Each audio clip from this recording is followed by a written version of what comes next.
Hey y'all, how you doing? Hope you're having a good day. Today I'll be briefly discussing the different types of spectroscopies. So to start off, let's discuss where the word spectroscopy comes from. So it comes from two roots: spectro, which comes from the Latin spectere, which means image, and scope, which really comes from the same Latin word spectrum, but scope later came to meant to look at. So it sort of means to look at an image, but later on, the French word spectre, or spectre, came to be known as ghost. So along with scope, it would be like to look at a ghost. And that's how I think of it. Because back in the day, they used to take spectra by having an image, and in that image there would be dark lines. And those dark lines, I guess, were the ghosts. And it was later found out that the distance between those lines corresponded to the energy levels in molecules or atoms. So how can you break up the different types of spectroscopies? Well, you can break them up in a bunch of different ways. Before we get into that, I actually want to generally define spectroscopy.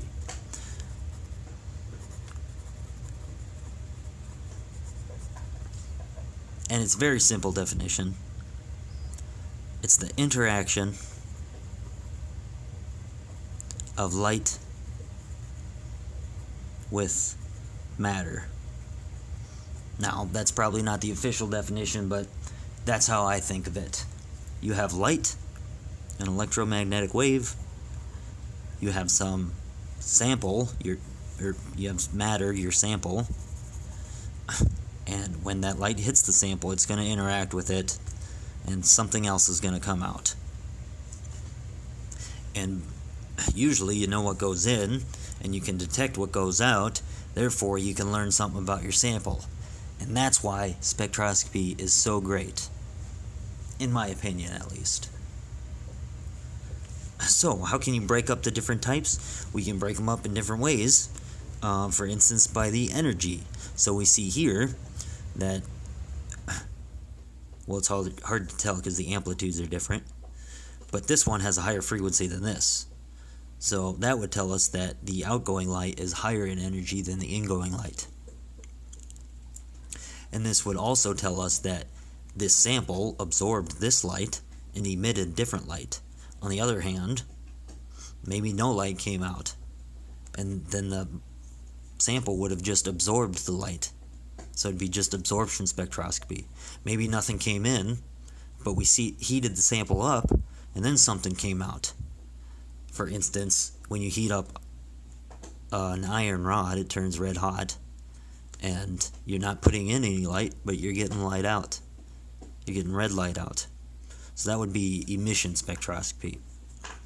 So first, let's break them up. The type of spectroscopies. Break them up into energies. Now, the most energetic would be nuclear spectroscopy.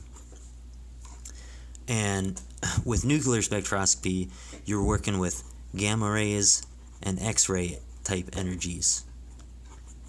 So very high energies, the highest energies on the electromagnetic spectrum. And nuclear energy can break apart nuclei. And also, when nuclei fuse together, then you get gamma rays out. For instance, that's going on in the sun all the time. And the sun is emitting gamma rays, which we call cosmic rays. And they're not very good for you. But thankfully, the Earth's atmosphere absorbs most of them. Okay. And an example of nuclear spectroscopy is Mossbauer. I don't know a whole lot about it, but this guy Mossbauer must have did a lot with it. But yeah, essentially with nuclear spectroscopy, you learn about what the nuclei of your sample looks like. Okay, and then you got electronic. And the energies you're working with here are UV, ultraviolet, to visible wavelengths. And in electronic spectroscopy, so you have an atom, You have an electron orbiting around it, you bring some light in, and then that electron jumps to a higher energy level. So it's going to jump to a different, higher energy level. If it's further out, that means it has more energy. And if you put in enough energy, you can actually kick the electron out, and you would call that type of spectroscopy photoelectron spectroscopy. You kick the electron out, you measure the kinetic energy of the electron coming out, and you know both of the energies, so therefore you can find out the energy different between the orbitals. Okay, an example of electronic spectroscopy, this would be an emission type, is fluorescence. So in fluorescence, your molecule absorbs high energy light and it emits a lower energy light. And most often than not, it absorbs in the UV and emits in the visible. Okay, my favorite, vibrational spectroscopy. And this happens in the infrared region. And in vibrational, so molecules are always vibrating. They never stop vibrating. Even at the lowest energy level, they're still vibrating. And that's called zero-point energy. And I like to think of, just two balls attached to a spring, which is analogous to two atoms attached with a bond. And so you can imagine two balls vibrating on a string. If one ball is stationary and you push the other one, it's going to start vibrating.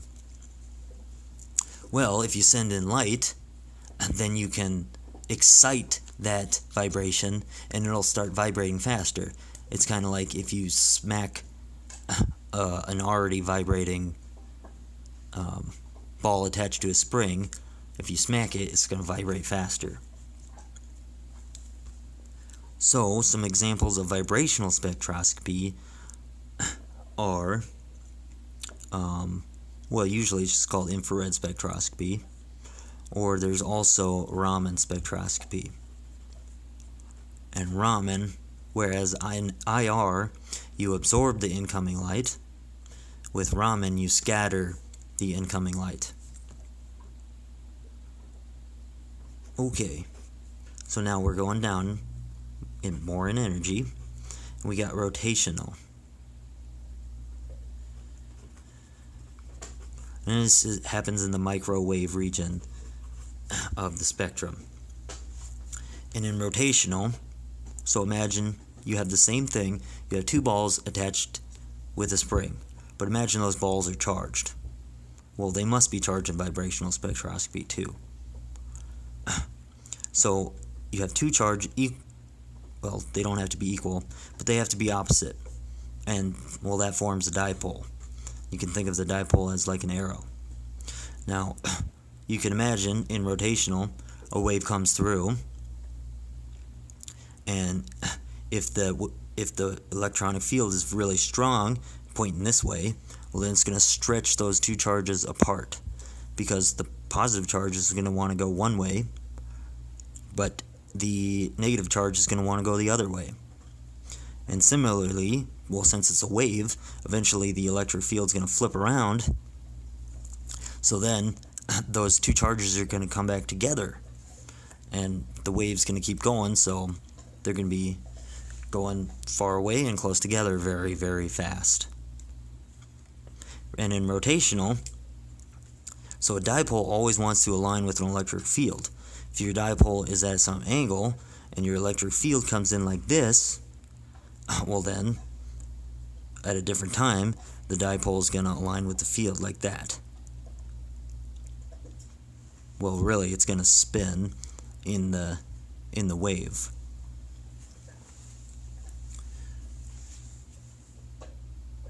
And types of rotational spectroscopies, they're not really called anything special. They're just called rotational spectroscopy. They're not called anything special. They're just called rotational spectroscopy and microwave spectroscopy. And finally, you have what I'm going to call magnetic. Although that's not exactly precise.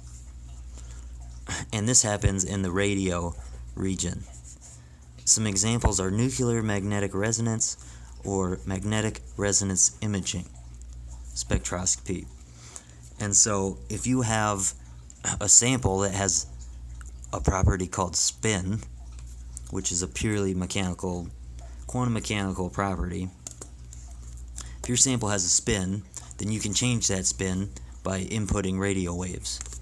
And when you change that spin, it'll slowly go back to its original position, and by monitoring that, you can collect NMR spectra.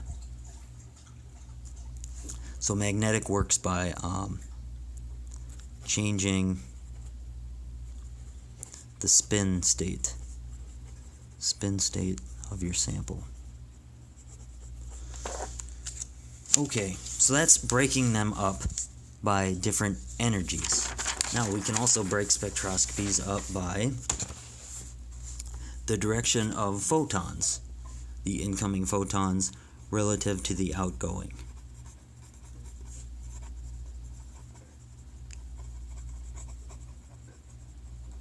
So, for instance, the most simple to think of is absorption.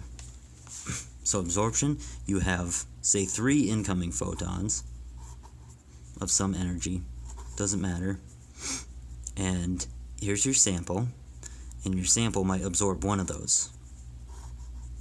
And here's your detector. So you know how much light you put in, 3 photons, and you detect how much you got out, 2. Therefore, you conclude your sample absorbed 1 photon.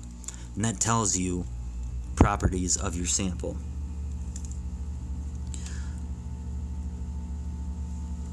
Now, conversely, you got emission. And I kind of talked about this. The example I gave was heating up an iron rod and it's going to glow red. So imagine you got an iron rod and it's cool, but you put it under super hot flames. These are my flames. Okay, you put it under flames, and then after it's heated up, it's going to glow red. And it's going to emit red photons. And you detect those red photons, and you have photons where there was none before.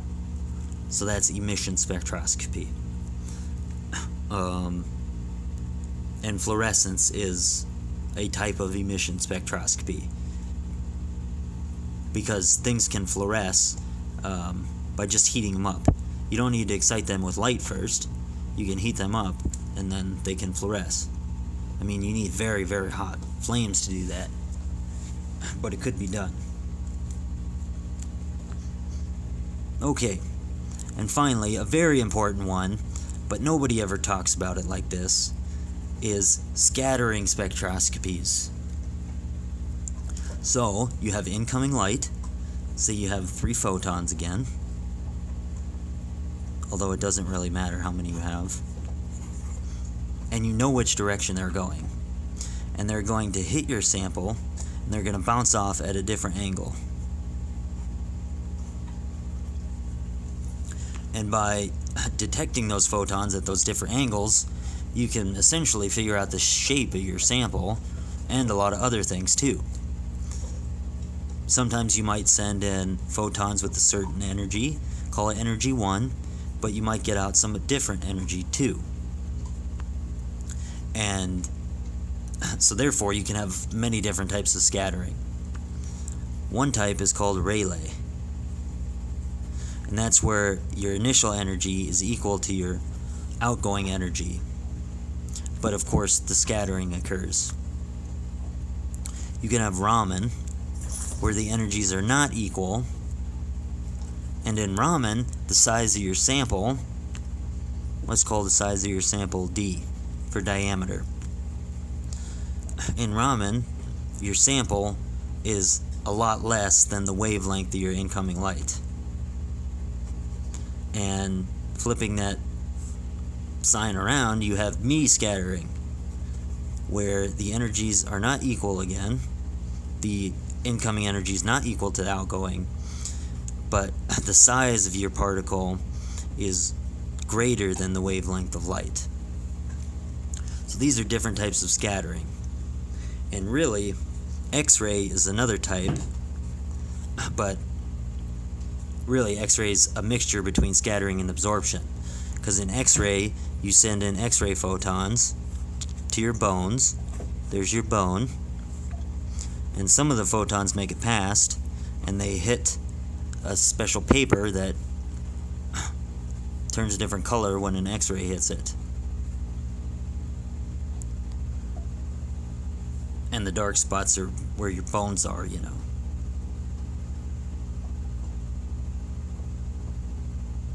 Well, I guess it's the inverse of that.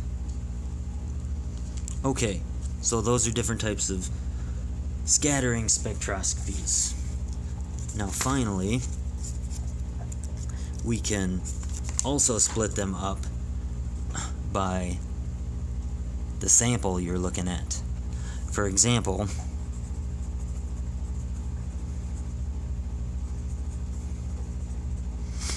your sample could be made up of pure atoms. So you have atomic spectroscopies. Going up one level, your sample could be made of molecules. That's molecular spectroscopy. Going even larger, like really, really big molecules, you might call it supramolecular spectroscopy. I don't think I've ever heard that term. I'm kind of making it up. But so let's talk about the resolution of each of these. In atomic, you have very sharp, well-defined lines in your spectrum. And that's because atoms can't rotate and they can't vibrate.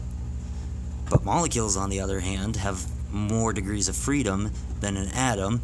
They can rotate, they can vibrate. So, because of that difference, your peak is usually broader.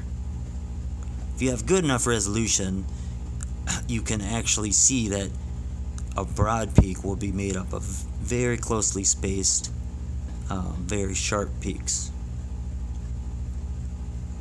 And in supramolecular, your peaks are going to be really, really, really broad. And this, for instance, if you're trying to do spectroscopy on a protein, I haven't ran across that too much, but I imagine it's pretty hard because there's a lot of degrees of freedom. And finally, you can see these types of spectroscopies combined. So for instance, you might run into the term Rovibrational.